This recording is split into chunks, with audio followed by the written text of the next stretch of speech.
Assalamualaikum warahmatullahi wabarakatuh dan salam sejahtera. Saya Puan Azizah binti Ibrahim bersama dua orang rakan saya lagi iaitu Profesor Madya Dr. Humin Josilin dan Puan Suraya binti Bongsu akan membentangkan tajuk penggunaan simbol budaya dalam catatan oleh dua orang pelukis negeri Kedah.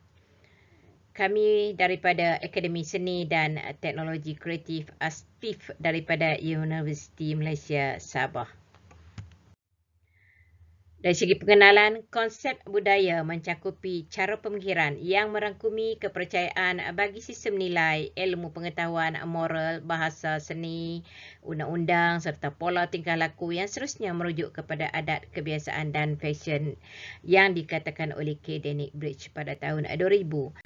Manakala yang dikatakan oleh Kroeber dan Kluckhohn iaitu simbol budaya yang diutarakan merujuk kepada kewujudan dan dua kategori dalam konsep budaya iaitu kategori realistik dan kategori idealistik.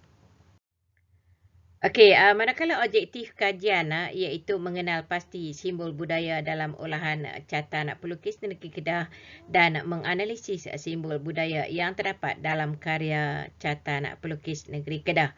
Fokus kajian yang kami beri penumpuan di sini hanya memfokuskan kepada catatan yang dihasilkan oleh dua orang pelukis di negeri Kedah. Dari segi penyataan masalah, penghasilan karya catatan juga biasanya seiring dengan perkembangan hidup masyarakat setempat. Ini telah memberikan satu gambaran iaitu bagaimana cara ketamadunan itu berkembang menerusi perjalanan kehidupan sesebuah masyarakat yang tidak lari dari amalan-amalan kebudayaan masing-masing seperti mana yang dikatakan oleh Selo Somarjan dan Suleiman Sunardi 1964. Manakala kebudayaan adalah segala ciptaan dan warisan manusia hidup bermasyarakat, iaitu hasil dari daya cipta atau kreativiti pendukungnya dalam interaksi dengan alam ekologinya bagi memenuhi kehendak biologi menentukan kelanjutan hayat. Ini seperti yang dikatakan oleh Zainal Klein. Dari segi metodologi kajian, kami menggunakan data kajian lapangan kaedah kualitatif iaitu menggunakan kaedah temu bual, pemerhatian, rakaman visual dan audio dan reka bentuk teori ikonografi Erwin Panofsky digunakan 1939 yang melihat kepada deskripsi pra-ikonografi dari segi analisis sekunder dan intrinsik iaitu mengenal pasti huraian subjek, bentuk deskripsi dari segi tema, dari segi ikonografi analisis dari segi bentuk dan interpretasi dari segi ikonologi menunjukkan dari segi makna. Okey, melihat kepada dapatan kajian, apa yang kami dapati dari segi bandingan karya Ahmad Fauzi Hassan dan karya Rohaizat, iaitu di sini dapat dilihat dari segi primernya. Objek utama yang digunakan oleh kedua pelukis ini ialah mengenai alat pembajak sawah iaitu imej tradisional ya. Kedua-dua menggunakan alat pembajak sawah iaitu karya 1A dan 1B serta karya 2A dan 2B di sini. Bentuk karya 1B peralatan tradisional yang digunakan lebih konvensional iaitu secara tradisi, manakala karya Ahmad Fauzi iaitu karya 1A lebih menampakkan ciri-ciri penggunaan alat pembajak sawah yang lebih moden. Mungkin di sini kita lihat dari segi perkembangan tahun semasa ya. Okey, untuk karya 1B pula dilihat basikal digunakan sebagai imej utama juga sebagai alat perhubungan dan karya untuk 2A menggunakan alat tradisional seperti serkap untuk menangkap ikan. Okey, dari segi sekunder, kedua-dua pelukis ini menggunakan aspek formal yang lebih ketara dapat dilihat di sini iaitu penggunaan warna, garisan, jalinan, ruang. Okey, dapat dilihat di sini kalau karya Rohaizat ruang yang lebih dalam yang menunjukkan perspektif ruang yang agak dari segi kejauhan dan dekat. Namun jika dilihat dari segi karya Ahmad Fauzi, lebih kepada ruang sederhana ya, membahagikan di antara dua, iaitu ruang lantai dan ruang atas.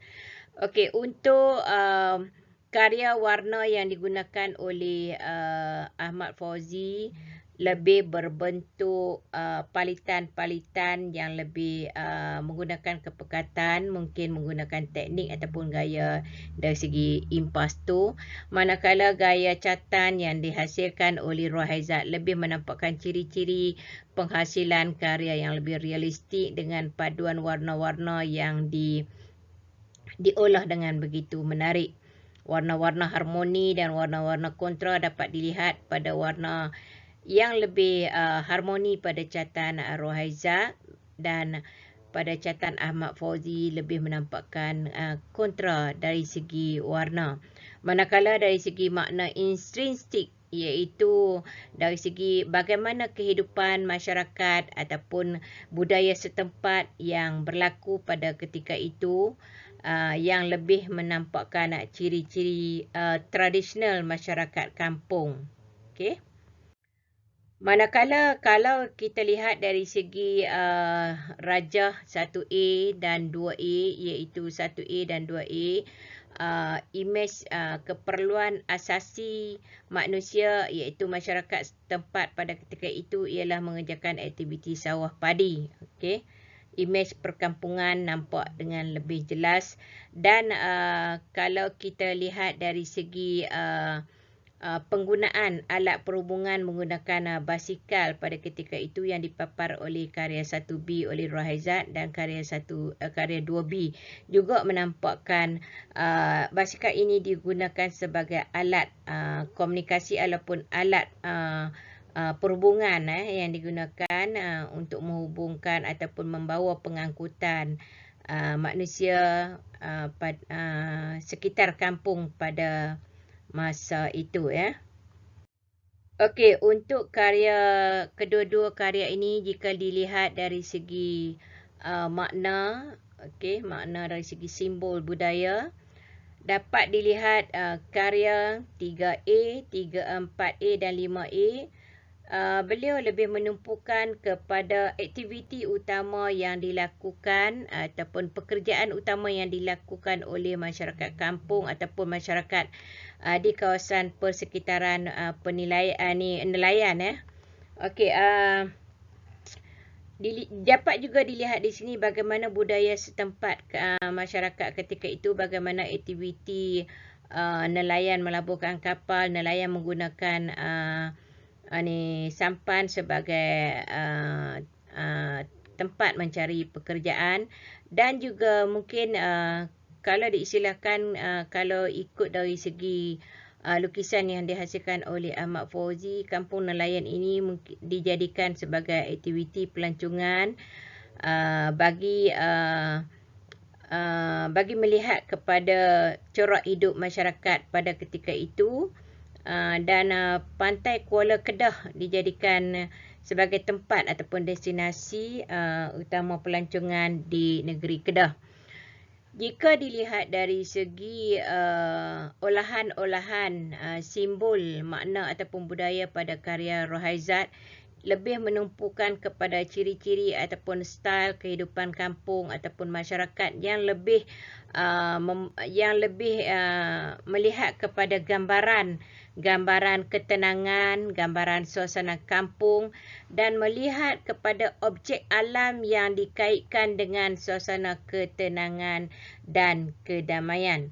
Jika dibandingkan kedua-dua catan ini lebih menampakkan karya penumpuan ke arah panorama ataupun lebih kepada masyarakat setempat, bagaimana kehidupan masyarakat kampung yang lebih berorientasikan suasana kampung, dan perbezaan di sini juga jelas dengan kehidupan masyarakat di kawasan pinggir pantai, iaitu kawasan nelayan yang dihasilkan oleh Ahmad Fauzi.